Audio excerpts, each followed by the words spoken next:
Hi, everybody. It is Terry Armenta from the Forensic Science Academy, as well as Forensic Training Unlimited. And I am so excited to be able to bring this opportunity for you because we have Tamara Mickelson, who is an author, a former crime scene investigator, a mom, a daughter, a friend, and full transparency. I was on Tamara's podcast, gosh, I don't know, in March, April. I was gonna guess March or April. I can't. Yes, March or April. It was lots of fun. I think we had too much fun, which is all good. I kind of like doing those things. And thank you so much for those who are watching the replay. Students for class 2020 for the Forensic Science Academy will be receiving a signed book. I have it right behind me. They'll be getting that because that is required reading for the Forensic Science Academy. And I guess I will tell the students what the assignment is all about once we get off camera, because I don't want any surprises for them. But I wanted to bring this informal meeting, discussion, roundtable, because most of the time doing the Forensic Science Academy as well as online classes, a lot of students think that, you know what, it is just, hey, I know this technique, here, I apply it to this case, move on, that case, move on. But Tamara, you have a unique perspective that has touched me so deeply because I, as an instructor, as an educated professor and entrepreneur, I did not think about introducing and including the emotional elements of being a forensic professional. So I want to say thank you. Our meeting was really by chance, but I think it's more than that now. I know that you had reached out, you were looking for people to sponsor for your group. You were doing a crime scene investigation type training for students right at your church, right? Yes, for the kids, for the little for kids, right? School. Yeah, and I love helping. I think you know that by now, and the students should know that.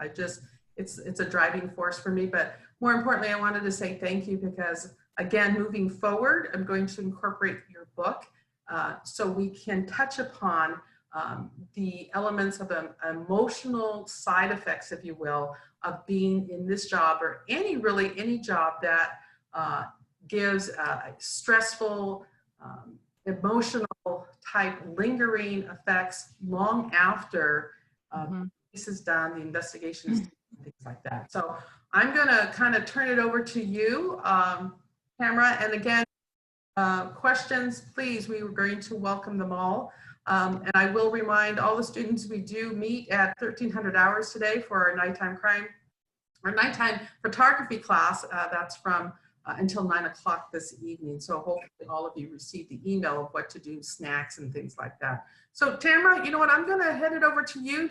If you will, tell us a little bit about you, your book, obviously, and what you've done and things like that. And I'll be quiet now. And Terry talks a lot, right, ladies? yes, but she's awesome. She's got a lot of energy, which is very important in a learning environment. So my name's Tamara, and I was in the military when I was 18 years old. I did the crime scene things a little bit when I was in the military, but mostly I was just a military police, security police, if you will, in the Air Force for 4 years. And then when I got out of that, I thought, well, now what do? I didn't have a degree or anything. So my brother was already a police officer, well, actually a deputy sheriff. You know, in California, there's police officers and deputy sheriffs. And I'm born and raised in California. So you'll read all that in the introduction to my book that you get today. I'm so glad. But I was born and raised in California, and I was in Sacramento all my life, and I was a deputy sheriff there. So after I finished my military time, which was only 4 years, I thought, well, now what do I do? And my brother kind of said, just come be a cop. And I was like, I don't want to be a cop. And I honestly did not want to be one. Back then there was no fun CSI, stuff going on. So I'm like, I don't want to be a cop. I don't want to be on patrol. I don't want to arrest people. I just want to be like a girl, honestly, that's what I wanted to do. I wanted to be in advertising or work behind a desk or something fun. And he said, just do it. Just come on, just go take the test, take the physical agility and see what happens. 20 years later, here I am. Honestly, that's how it happened. But I'll tell you, when I got in it, that's when I started loving it. And it was different than the military, completely different, because in the military, you just stand on the gate and wave people in. That's not being a cop. That's guarding an Air Force base. So being a police officer is completely different. And I don't know what you all are going to specialize in, because there are different things to do. Like you can be a cop and you can be CSI at the same time, or you can just be forensics, you know, and work in a lab. There are so many different types of jobs out there for you guys to do, and gals, that it's just, especially in California, it's just unlimited, I think, honestly. But anyway, I'm getting off subject. So I did 20 years in the Sheriff's Department. 15 of those were crime scene investigations. I loved it. My book is going to, when you read my book, you're going to say, well, she didn't love it, because it's going to confuse you. But I did love it. It's just, it took an emotional toll, and I'm probably going to cry during this Zoom. So I'm just warning you. That's okay. It's okay. That's all right. It just took an emotional toll that I did not think it was going to take. And so I retired after 20 years, and I decided to move to Tennessee. That's a whole nother podcast. That's a whole nother Zoom meeting. That's a whole nother story.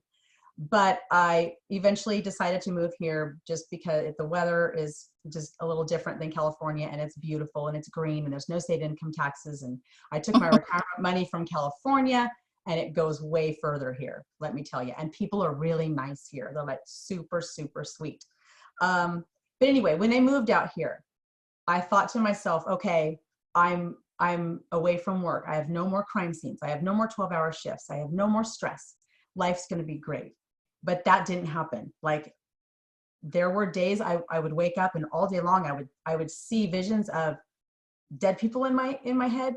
I would see this little girl that, you know, got raped. I would just see things. And for example, and you'll read this in my book, one day I'm sitting at the school waiting for my daughter to get in the car, and it's Halloween, and a cheerleader walks out with fake blood all over her body. And I just, you know, I can't explain it to you unless you've done that. It's hard to explain post-traumatic stress.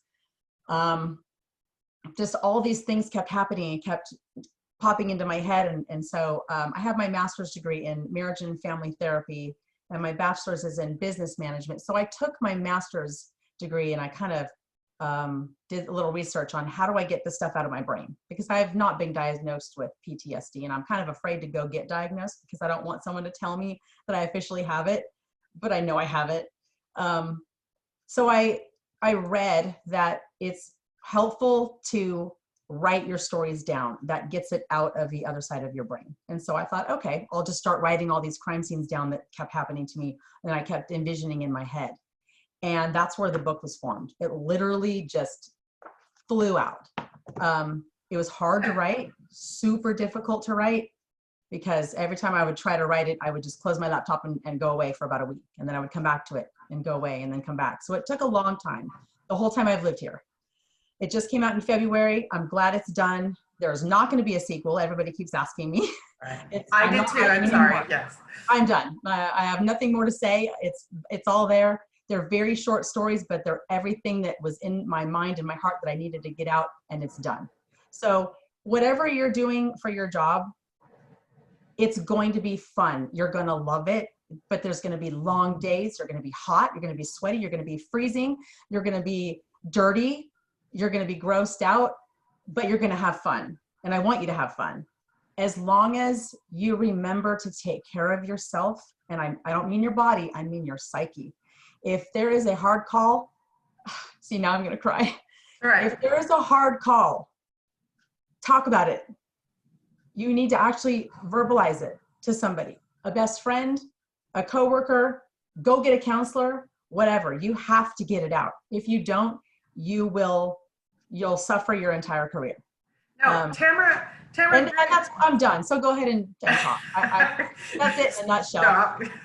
So during your career, did you do that or okay? Because I know how agencies work. You know, some sometimes it can sometimes it can be seen not as a strength but as a weakness. Yes. And sometimes people may not be receptive to what you're telling them, you know, your partner, what.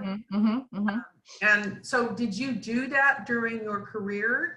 So I was lucky to have a girlfriend of mine. She's my very best friend. My book is dedicated to her. She was my partner in crime scene investigations for 8 years. I was very lucky to have her. We would sit and 940, which I don't know what your codes are, but we would park the patrol cars next to each other, and when we're done with our calls, and just talk. We would get it out with each other. But there were some that I was still, even though she was my best friend, I was still embarrassed to talk about, or embarrassed to tell her that I was having, you know, so many difficulties with it. It's weird. It's like, you just don't want to feel weak in front of anybody, Yeah. you know? And the counselor side of it, most departments do offer counseling. You get like 8 sessions a year or whatever they give you. Yes. But I would go for other reasons. And I didn't know until later, till I retired, that the reason why I was having those family issues or my own problems were because of my job. So I was going to a counselor for my own personal issues that I didn't know till later were actually related to the job. So if I were to seek help about my job, I wouldn't have had those home issues or life issues, if that makes sense. Yes, it does. I think even now with COVID-19, I know that in my department, there's still people who are seeking help because of the uncertainty. You know, what happens with my kids, what happens and affecting their home life as well as work life. I mean, worry is a big stressor. Just anxiety. It's anxious. Anxiety, right? Not knowing what's coming. Exactly. So because I've read the book 3 times now, I have now a copy, and then I have a Kindle, and so some of and students, you should be aware, some of the stories in the book are not meant for shock value, but realize that it is on the emotional toll side of things, that all of you should be aware that, again, it's not just, oh, I know how to, you know, collect trace evidence or whatever the case might be, but dealing with the decedents there at a crime scene or in whatever profession that you choose to. I know we have one student that is for law enforcement, trying to parlay it that way. So I think Sarah's the only one that's in here that's going that route.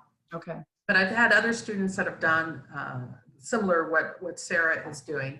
And then others are going for a crime scene as well, maybe not known yet, so things like that. But whatever it takes you students, you have to be aware that there is an emotional toll for that. Now, Tamara, you had a support system while you were as a crime scene investigator, or did you not? I mean, I know that you had some family, but how did that affect your family when you would go home after a shift? Well, I'm going to talk about that in my book too, and you'll read about that. But you kind of become 2 different people, which is not healthy.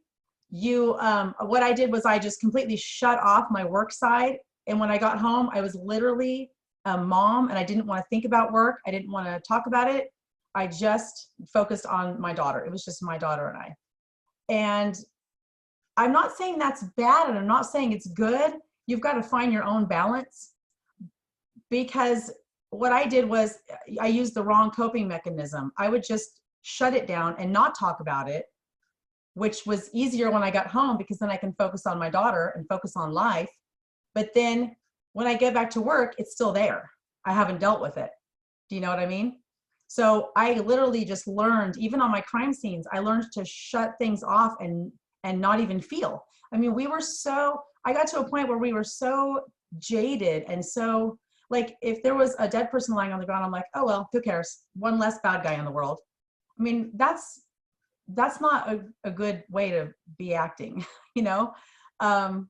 But you get like that because you don't want to be emotional. You're tired of being emotional. You're tired of crying every time you're on a crime scene. You can't look at family pictures on the wall. That's the last thing you need to be doing. And I talk about that in my book too, unless you have to take pictures for a reason.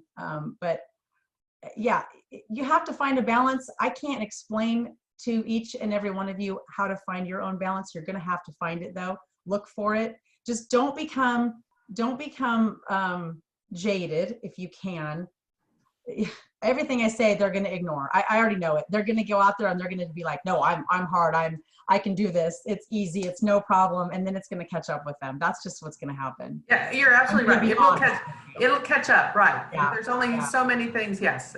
But in a sense, that is a blessing, because they themselves, and students, when we're talking about you, it's just because of experience that you don't have yet. But you will have to go through that, your own self-awareness and how to cope, what you need to do. I know, Tamara, you were watching cartoons, right? You would watch cartoons, right? Yeah. Yes. And when I came home from work, I would decompress by watching like the Golden Girls and things like that. Just, you know, nothing negative at night, no news. I never watched the news. Just nothing negative. I wanted everything positive in my life. I craved that. I needed it, because you're at work and everything's negative all day long.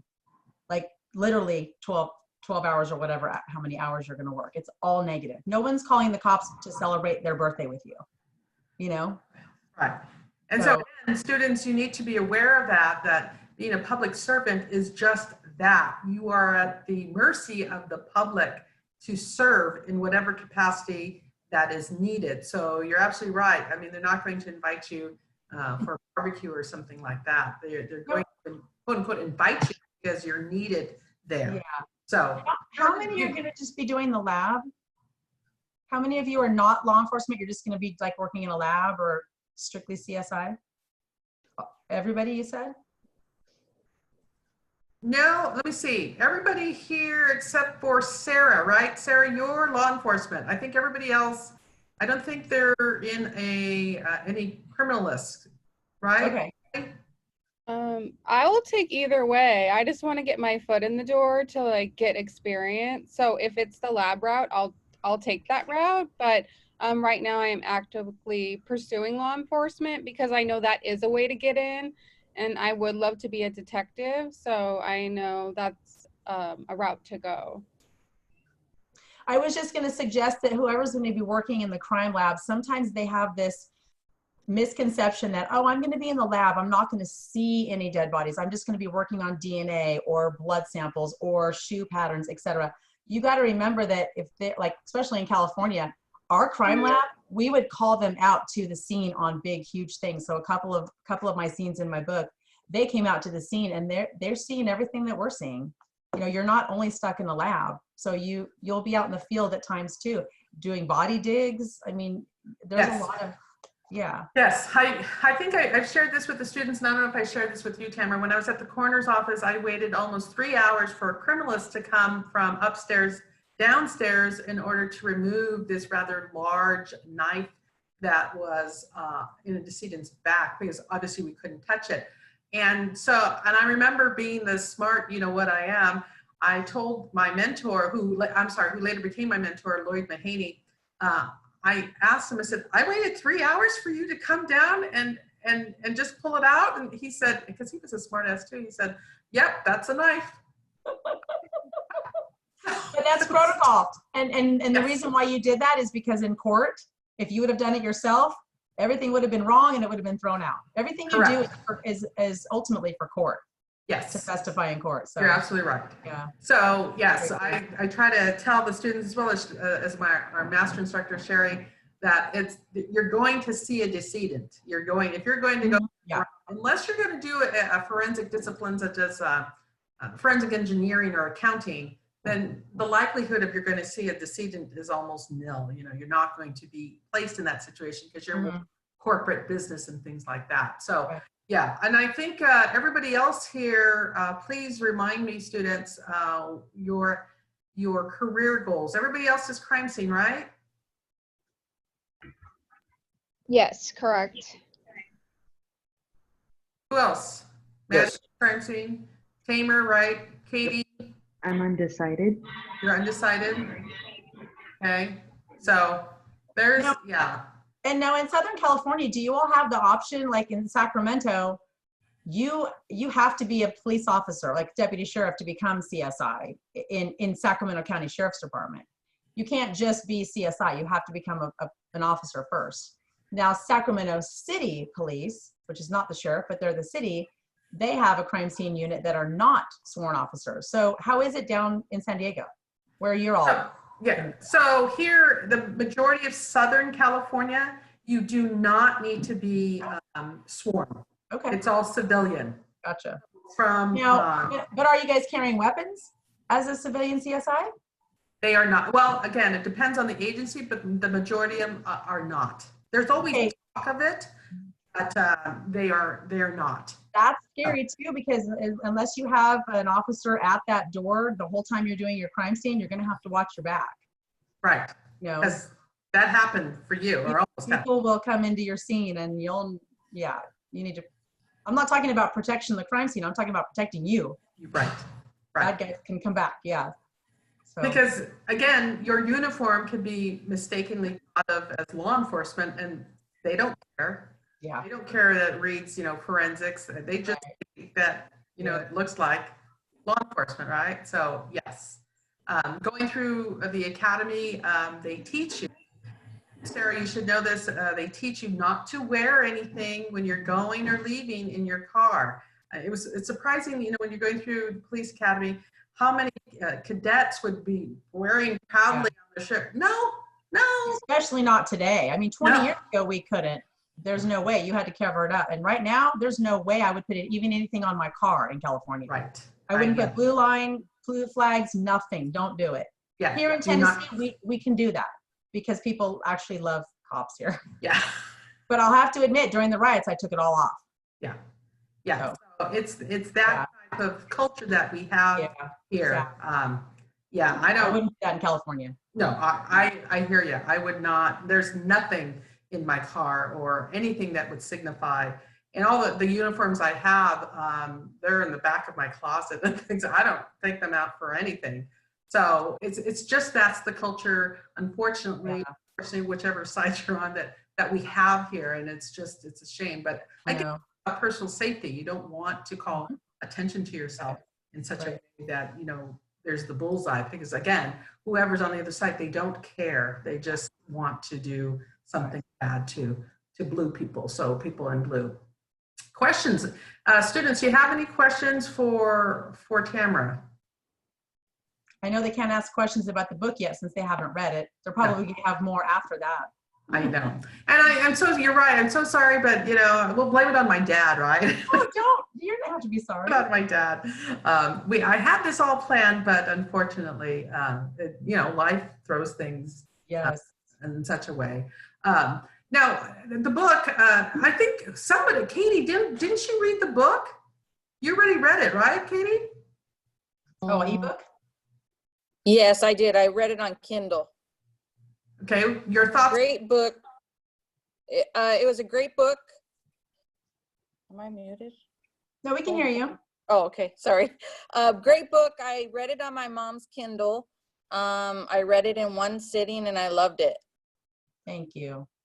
It gives a lot of eye-opening experiences through your eyes. Yeah. Yeah, it's not like that's why a lot of people before it came out said, "Oh, you're writing like a Stephen King novel." I said, "No, this isn't a novel. This is not made up. This is everything that just came out of my heart." Yeah. Yeah. See, one of the ways I was attracted to the book, Tamara, is because in the academy we don't use a textbook because it's too much of a cookie cutter type thing, and Yeah. it doesn't align with our learning objectives and the things that we're here to accomplish Right. for the students. And it's the same with your book. It's not a cookie cutter type thing that this, again, quote unquote, the Stephen King thing, a story woven in the story.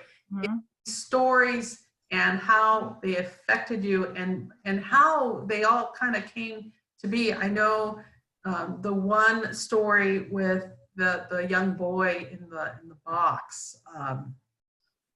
I'm sure everyone if you've not looked up the Soltis case, look up the Yes. Soltis case and read that. It was national. Yeah, and I worked that case.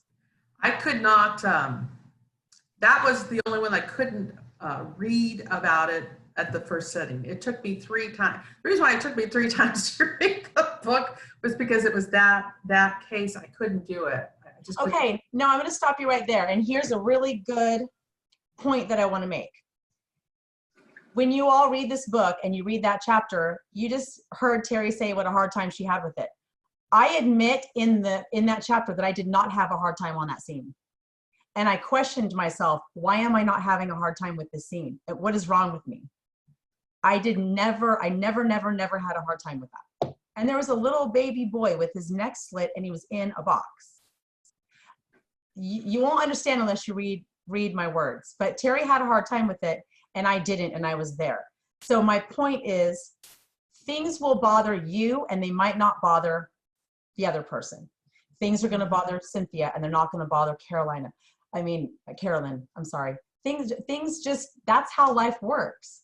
You know, some things will bother one person and some things won't bother another person. We're all made up different from your own experiences, from your own life. It's just odd. So, Katie, any stories that you had a hard time reading about? No, I read it through one sitting, couple hours. What probably I don't know how fast. Well, it's a short read. It's not a long read. It's just, and a lot of people said in the reviews, I wish you would have made it longer. And I said, well, I can't add things. I can't fluff it up and lie. I'm not adding. That's just how I felt, and I got it out, and it was done. Like, that's it. There's no fluff. There's no extra. No, right. Yeah, I know. It is what it is. It is what it is. Why those particular cases? Because I know that you have had many. Oh, I have many more. Because why those? Those are the ones that when I retired kept bothering me. Something would come back to haunt me. But the reason why I put the Soltis case in there was because it was so important to me to include one that didn't bother me and ask myself why it didn't bother me. Because you'll do that. You'll be on a crime scene and you'll be like, that was no big deal. And then you'll start wondering, is there something wrong? Am I blocked off? Am I not a human being? Am I hard? I know. And you'll ask yourself that and you'll question yourself that. Yes. All of these are the ones I had a really super hard time with. Like really, really hard and they're still in my mind today. I mean, See, it's funny that you say that because, and I've been pretty transparent with the class and, and with you. My father was ill and we expected him to pass. And when he did, I promised him and the rest of my family, it was going to be a positive experience and a nice transition, if you will, home so he could see my grandmother and my grandfather. And I handled it pretty well. So my father passed on the 27th of June. My dog I had to put down on July 1st. It was my dog that was the catalyst, and I broke down because I was always questioning, my mom, my parents had been married 62 years, my sister, this crying. I'm thinking, how come it's not affecting me like it was mom and my sister and others? But it was my dog. And then I realized that I was suppressing all that in order to be strong. For mom and my sister and others. Who wants to cry every single time after a call and cry in your car at a crime scene? Who wants to do that? I know. You have to stay professional and work through the scene. Yes, you can't, You have to put that aside and you have to work through the scene. So I want to know, and I think some students may not know this, but it's the podcast that I'm completely addicted to. I love it. When I was walking, I try to walk every day and listening to it. The podcast, let's talk about your podcast. I'm a big podcast lover, and students, if you're not, it is a great way to get trained because you start listening to people who have experienced it, gone through it, stories, tips, things like that. So tell us about the podcast. Oh, gosh. Well, since I retired, I literally have nothing to do. It's great. But I love it. But after I wrote my book, I thought, okay, well, I'm done with that. Now what? Like, I need something to do, And so I don't know why podcasts just popped in my head. I thought that would be so fun to just interview a bunch of people, all first responder related. So it can be whether they wrote a book about being a police officer, or they're the mom of a police officer, or whether they are an officer, anything that has first responders, firemen, EMS, anything like that. I just wanted to get on, and people, you're right. It came at the right time. COVID-19, nobody can go out. So everybody was listening to podcasts. That was accidental. I started this in February. So that was a complete accident, but I'm glad it did happen at that time. And it was just, it's something extra fun for me to do. So I'll admit that it's not a job. I make zero money off of it. It's just fun. And I do think that there's an educational side. Some people listen for fun, but if you all would get on once in a while and just pick one that looks good to you, that you might want to listen to, I think besides my episode, so we'll just mine, because they can listen first. They can listen to me all day, so there you go. They've got 4 more months of this, so it's good. Yeah, because some of them we get into the nitty-gritty and we talk about feelings and we talk about things that happened, and I think it's important to listen to other people that have done the job for years and still doing the job, and see how they handled it or how they didn't handle it or whatever. You've had a 911 operator on. You've had your mom was your first guest. She was my very first one, and yes, because I wanted to interview the mother of a police officer, and I'm like, well, why don't I just interview my mom? Right. And she's so sweet, and it was a really good interview, and it brought out things I didn't even know that she was going through. Yes. When I went into the academy 24 years ago. Yes. So I'm really glad I did that interview with her. That's probably the best one. I would agree, because you hear what you never experienced or it was discussed from your mom's point of view. Yeah. Yours, but you don't think about, what was my mom going through? The worry, and you're out of your mind, Tamara, to do this. I know. I never knew she felt that way. Yeah, there's a 911, a fireman, a female fireman that drives around a pink fire truck. She was a few weeks ago. Ernie from the Ernie and Joe HBO special, he's on. Jason Harney with, you guys got to listen to it. It's really important. There's things you need to listen to on there. And how do you get your guests? Because that's easy. So I have Thin Blue Line for Women is my business, if you will. That's I'm not on Twitter and social media as Tamara Mickelson. Well, my author page is, but I'm mainly focused on the Thin Blue Line for Women, and that is on Twitter, Instagram, and Facebook. But I have, I think, 6,500 followers now on Twitter, and they're the ones I pull from. People have conversations on there, and we talk all day long about things, and I'll see certain things that they write, and I'm like, ooh, I think they'd be a really good guest. And then I just send them a DM and I ask them if they're willing to come on, and that's how it works. It's easy. It's just, and then in return, you've been on other podcasts. Yes. You've been on, I know Darren Dakes. And the corner. Darren Dakes. That was the best one. I just love him. I'm still trying. That one pulled a lot out of me. It was right after I wrote the book. Yeah. And I was still kind of raw from that. And that was difficult because I broke down a couple times in that one. Yes. That was a good one to listen to. Yeah. Yeah. And then you've been on the 2 guys that I can't remember their podcast. Yeah, but they're broken up now. Well, not a bad way. One went off and did his own thing. So the Roll Call Room. It's still called the Roll Call Room. Roll Call Room, right? I only listened because you were on, and I haven't listened since. Yeah, they're very, they're advocates of police suicide. They're trying to get the police suicide numbers way down, and they talk about that. That's what their podcast is all about. Yeah. So students get podcasts. So Tamara, so that physically for the Forensic Science Academy, they're going to be reading the book. And then a little later on, students, I will tell you what the assignment is going to be. Again, you can finish, Katie you can, testimony, you can finish the book in one setting, but you have time and you need to get the assignment done before the academy ends. But then, Tamara, you don't know, I think you know, I teach criminalistics virtually at a local private university, and selected 2 of your podcast episodes for assignments. Oh, I didn't know that. They're not mine. I'm not the guest. It's two other people. Next class starts August 24th. So they have 16 weeks to to listen to the two podcasts. But again, because it's touched me in such a way that is more than just personal. It aligns with my professional mission to get students trained in whatever it takes for them to get where they need to be. But along the way, like I said before, because of the emotional side, we still need to address that.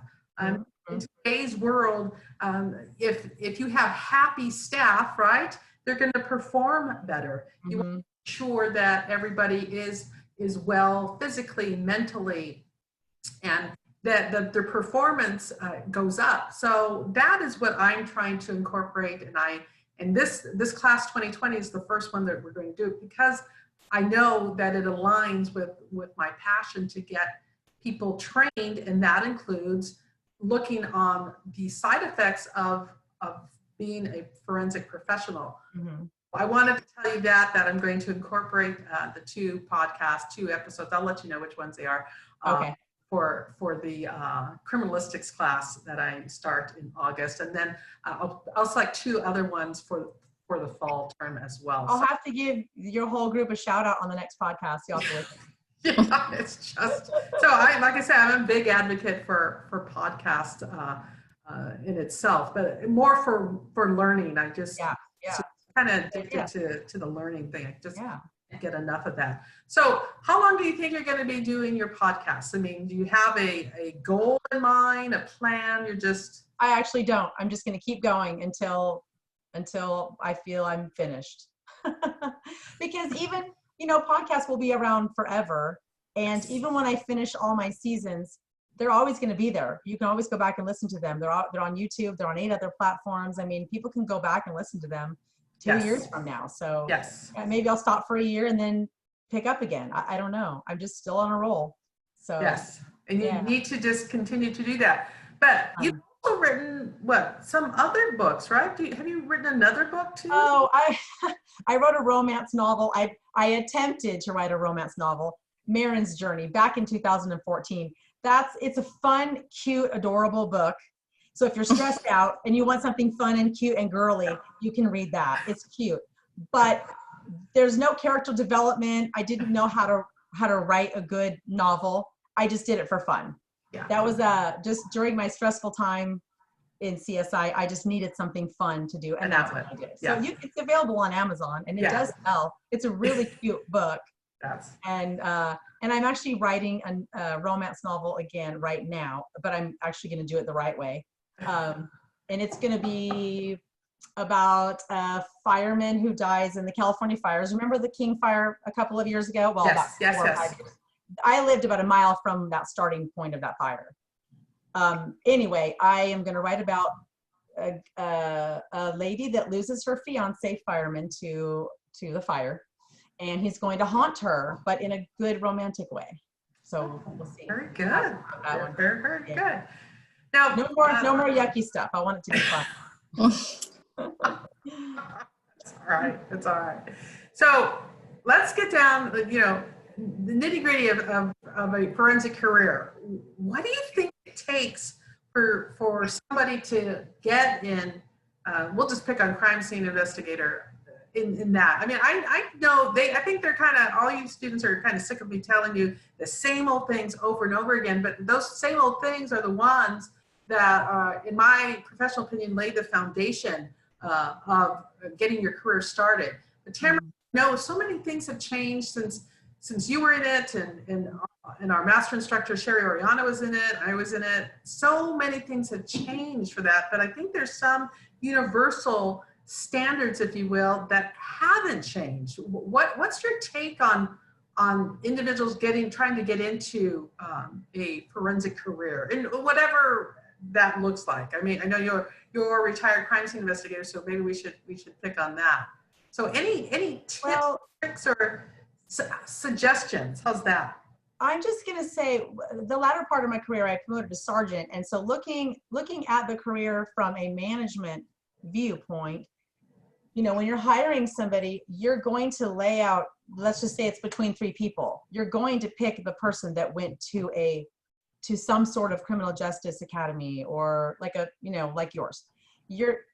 it doesn't matter how well they present themselves, or if they have a bachelor's degree in management. If they have some sort of criminal something in there somewhere, I am going to choose that person, because that lets me know, A, how important it is to that person that they went out and did that on their own.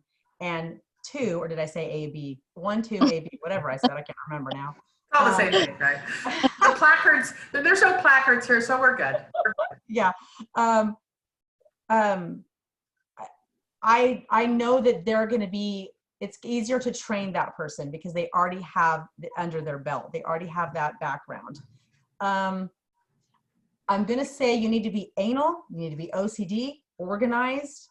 If you're not a Virgo, you probably shouldn't go into crime scene. No, I'm joking. That's a joke. You really do have to be very organized, meticulous, because you're going to be, if you're in the field and doing crime scene investigations, I don't know how the lab is, but I assume it's the same. You're going to be logging stuff for hours, and you have to log it, I mean, detailed. Like the shirt I'm wearing right now, it's not a blue crew neck shirt. It is a dark or navy blue crew neck shirt with a tie in the front with an elastic band around the bottom, and it's going to include the brand name, and it's going to include the RN or the California number, CA number. It's going to include all of that. You're going to have, I mean, it's very detailed. So if you want to come in this job and just do it halfway, it's not going to work. You have to be organized and meticulous and methodical in everything you do, especially on a crime scene, because it's slow. You can't just go in there and go, okay, well, I got lunch in an hour. Well, guess what? No, you don't. You might not eat for 10 hours. So, Right. and it has to be from beginning to middle to end. And it can be whatever way you want it to be. That's the beauty of it. You don't have to do it the way the book tells you to, or the way Terry tells you to. You can do it however you want to. Just make sure that you and your partners are all on the same page and you're doing it in order. So you have to, I call it anal, OCD. You have to have that. You really do. Yes. Super important, or you're not going to be able to do it No. at all. You You'll won't get be frustrated because there's so much, you know, you'll go to a shooting that has, what if you go to a mass shooting? You're going to have 300 shell casings. Well, have fun with that, because that's a 3-day crime scene. Yes. So if you're not willing to sit there and be detailed and meticulous and kind of boring, then it's the wrong job for you. Because sometimes it just is. It's just like, oh, another one, you Yes. know what I mean? Now, we've had some students, I can only actually think of 2 that realized that it was not the job for them after they. And that's good. That's okay. Yeah, it is. Yeah, it is completely good, because you don't want to be in a position where, 1, you don't want to be there, and 2, because you don't want to be there, you're going to mess up and you really don't care. And Yeah. that, you know, there's a whole new world, another world after you're done. And Oh yeah. is it going to, you know, the courtroom? So it's completely different with a crime lab and all that. So, you know, you're focusing on what this is, you know, your crime scene, but you have to realize that your evidence is going to go somewhere else for it to, again, go through the system and ultimately land up in court. And if you don't care at your level, then it compromise the domino effect as it goes, as your evidence and what you've done has gone through the different other stages. So you're absolutely right.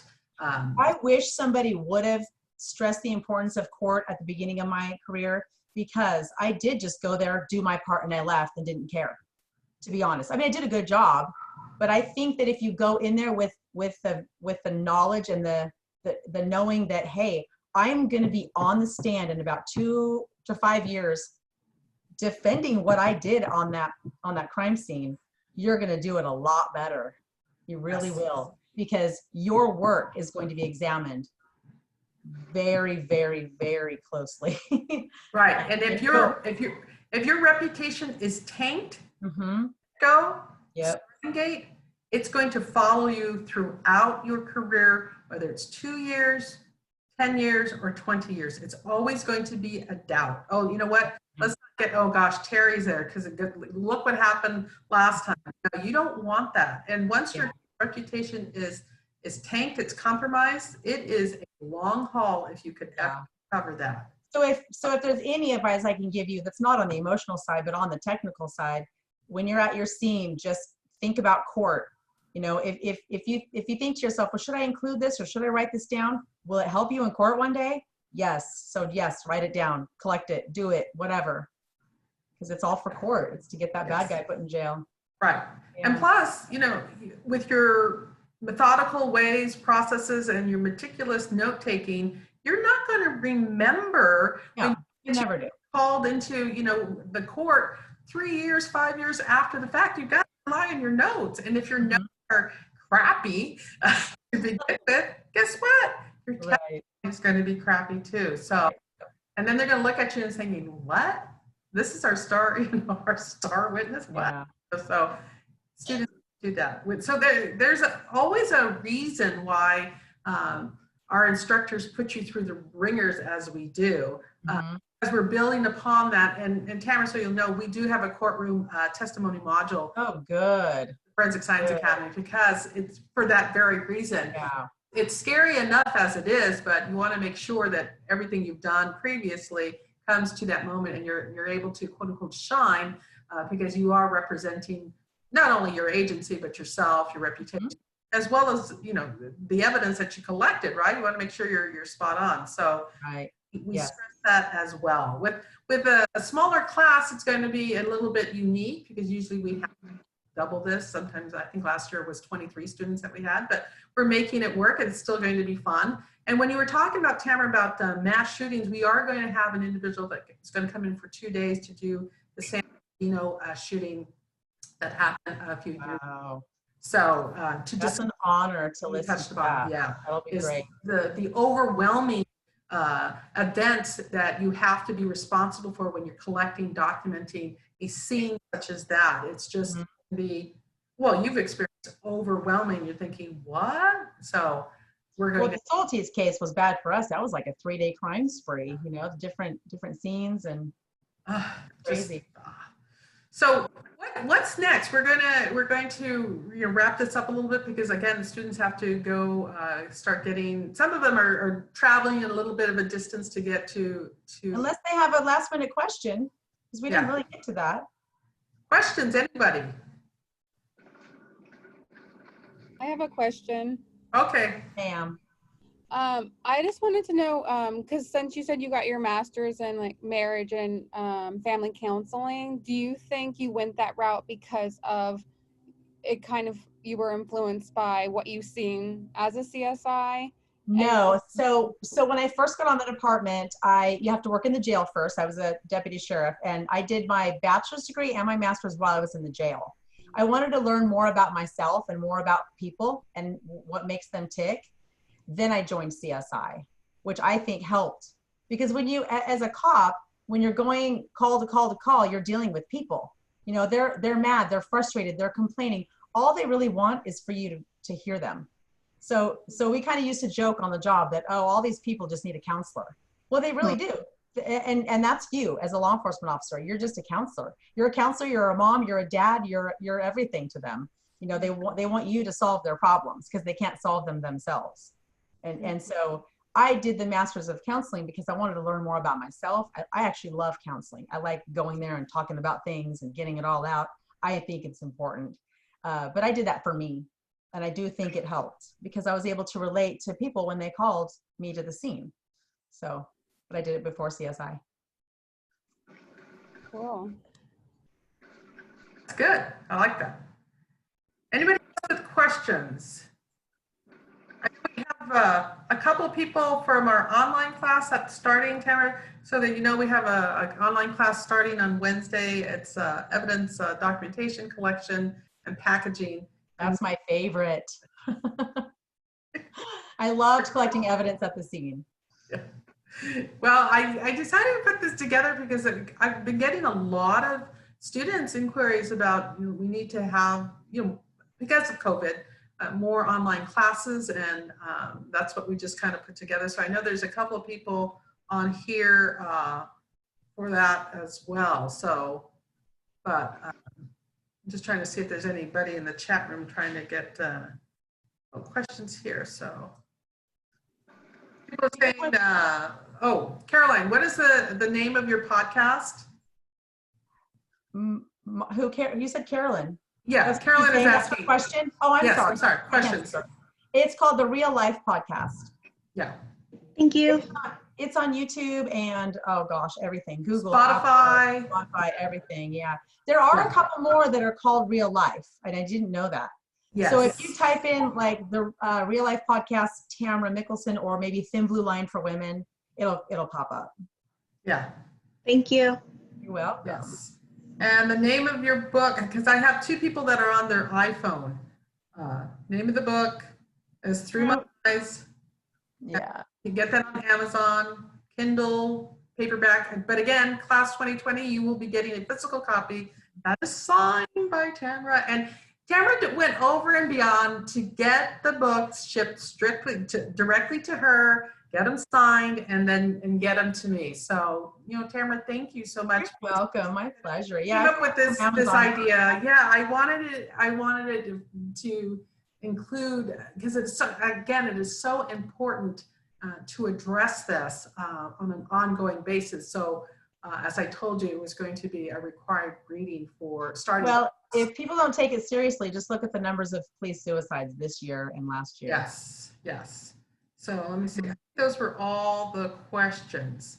Anybody else that has any last minute comments or questions before we wrap this up with Tamara, so all of you can start your training in nighttime photography, which is one of my favorite things. I love it. I love it. Painting with light is my favorite, so I just love it. Anybody? Sarah, Katie? We're good? I hope you guys have fun today. It'll be awesome. Yes, they will. And one of the things, and I'll end it, I've warned them that when it comes to their advanced crime scene module, not to ever, ever, ever leave their mock crime scene unattended, because yours truly will go in there, the scene, and then it throws everything off. Oh my gosh, where was that, Casey? Okay, so on a very windy day, you will lose shell casings and you'll lose evidence. And as long as you document that in your report, you'll be fine. Because at one point it'll be here, and then about an hour later, you're like, wait a second, Yes. that was here, but now it's here. Oh crap! And literally, Yes. there will be many days that'll be like that. And as long as you write it down, you're okay. And Because we tell them that all the time, but there's invariably, probably not this group, because this group is pretty spot on. But invariably, there's always one group that doesn't heed to that, and then I come walking in and going, oh, let's just pick that out.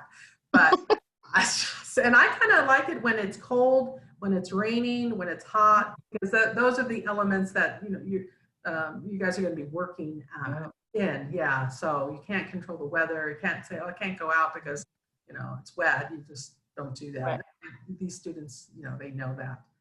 So, all right, I'm going to wrap this up. Tamara, thank you, gosh, so very much.